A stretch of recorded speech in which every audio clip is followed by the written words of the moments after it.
In Joshua chapter 8, we noted that the signal for the Israelites who were hiding behind Ai to come in was Joshua turning around and holding his javelin up in the air and holding it towards the city of Ai. Later on in the chapter, we discover that he held his javelin up in the air during the entire battle. 12,000 different people from Ai were taken down in that battle. Like, how long does it take 12,000 people to be defeated? That's not like a 20-second gig where Joshua's holding onto the javelin. That's going to take a while, but he kept his javelin in the air. He kept holding it, confident that he was going to win. He was consistent, which is exactly how our God is.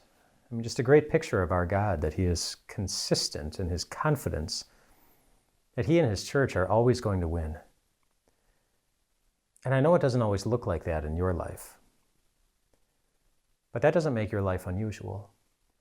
Just go back in the history of the Bible and ask yourself, how many times can you identify, a time where it looked like God or his people were going to lose? And you can think of many examples.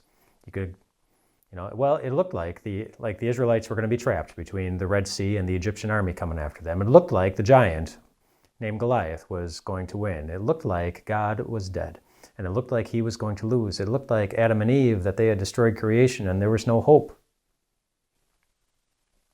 The list could go on and on and on and on and on. Well, Peter was in prison, and so were Paul and Silas, and the disciples were being persecuted. Again, it could go on and on and on and on. The examples of when it looked like God and his people were going to lose, there are quite a few.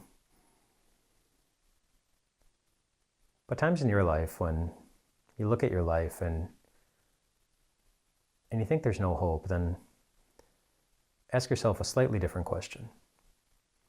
Go back in the Bible and ask yourself, well, how often did God actually lose? He didn't lose at the Red Sea. He split apart that sea.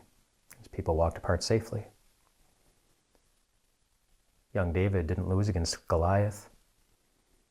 He stepped into that battle confidently, and rightly so. The Lord's reputation was at stake. Adam and Eve, they didn't even lose when they lost this world's perfection.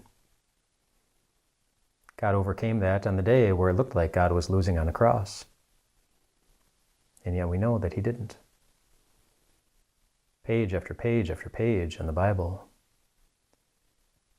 it reminds us God doesn't lose.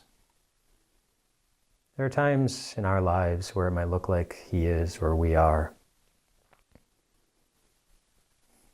That's what it looks like to our eyes. It's never what it looks like when we live by faith. We live by faith in a God that we know has never lost anything. And he never will when it comes to the lives of his redeemed children. And that's you. Rest well tonight, my friends.